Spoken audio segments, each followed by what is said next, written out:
Open your phone and search twin pregnancy survival rate. You'll get reassuring numbers, specialist doctors, neonatal units, formula on every shelf if breastfeeding doesn't work out. A modern twin birth is statistically a manageable event. Now delete all of that. No hospital, no formula, no incubator. Just one mother, one set of arms, and two newborns who both need to eat at the same time every few hours for years. This was not a thought experiment for your ancestors. It happened. We know it happened because we found the bodies. Here's the question almost nobody thinks to ask. We talk endlessly about what ancient humans ate, how they hunted, how they built shelters, how they raised one child at a time, but almost nobody asks what happened when biology didn't cooperate with that plan, when a single pregnancy became two. The answer is sitting in the dirt of Austria and Siberia, and it's more devastating and more revealing about human cooperation than most people expect. Let's start with the proof, not theory, proof.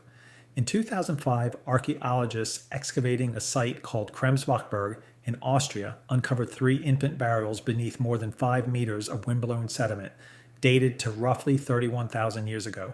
2 of the infants were buried together, wrapped in what researchers believe was a single shared burial. For years, nobody knew if they were related. But in 2020, ancient DNA settled it. They were identical twins, sons of the same mother, born from a single fertilized egg that split in 2. The oldest confirmed identical twins ever found anywhere on Earth. Therefore, we now have direct physical evidence that the thing you're asking about wasn't rare or theoretical. It happened to real people in a real Ice Age hunter-gatherer camp more than 30,000 years before anyone wrote anything down. And the details get harder from here. Researchers studying the twins' teeth, specifically isotope ratios, and a chemical marker that records breastfeeding, found that one infant died at birth. The other survived for about 50 days. 50 days of a Paleolithic mother trying to keep one newborn alive after losing the other, in a mobile hunting camp on the bank of the Danube, in conditions researchers describe as reflecting real nutritional stress on the group. The grave itself was reopened after burial, evidence of repeated ritual visits, which tells you this wasn't a footnote to the community. It was a wound they kept returning to. But here's where it gets even more brutal, and even more important to understand.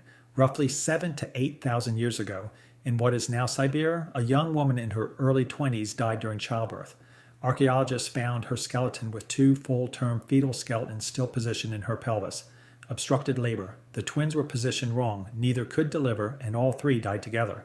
This is currently the earliest confirmed case of human twins in the world, and it's also one of the earliest confirmed cases of death in childbirth ever documented by archaeology.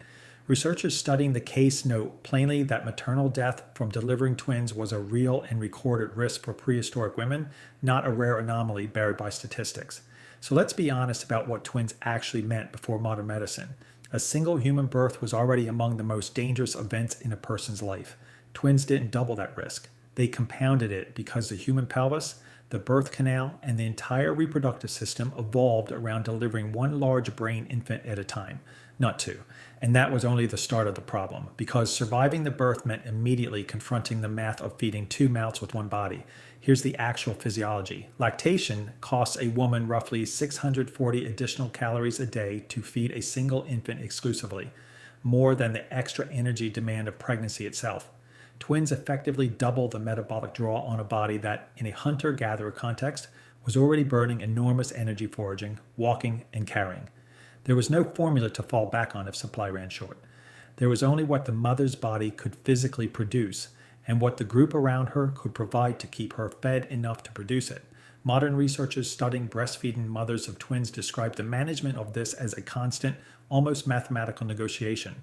Tracking which infant fed when, for how long, switching sides to keep supply balance, all while the mother's own caloric needs kept climbing. In a hunter-gatherer camp with no clock, no scale, and no lactation consultant, that negotiation had to be solved entirely through instinct, exhaustion, and trial and error, often while still recovering from one of the most physically violent events a human body can survive. This is the part most people miss entirely. The mother's body wasn't solving this problem alone. Anthropologists studying modern hunter-gatherer societies, the Hadza of Tanzania, the Ashe of Paraguay, groups whose lifestyles approximate the deep past, found something that reframes the entire question. Human children, unlike almost every other ape on Earth, are not raised by one mother working in isolation. They're raised by a network. Grandmothers, often well past their own fertile years, forage specifically to support their grandchildren. and their effort is directly linked to those children's survival odds. Older siblings carry and entertain infants for hours. Unrelated camp members pitch in with feeding, carrying, and watching.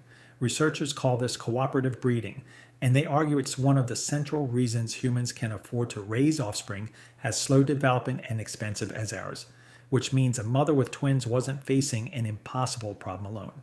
She was facing a hard problem inside a system built to absorb exactly this kind of shock. That system was the actual technology that made human twin survival possible at all, long before anyone had a word for cooperative breeding. It wasn't medicine, it was other people, but the system wasn't guaranteed. It depended entirely on the camp having enough food, enough healthy adults, enough goodwill and surplus to spare. A small group hit by a bad hunting season, are already stretched thin, might not have had the margin to keep two newborns alive. Therefore, the same event, twins, could mean very different outcomes depending entirely on the resources and the people surrounding that one mother at that exact moment in time. This is almost certainly part of why the archaeological record shows what it shows. Documented twin survival in the Krim's case for 50 days, documented twin death in the Siberian case before birth even completed.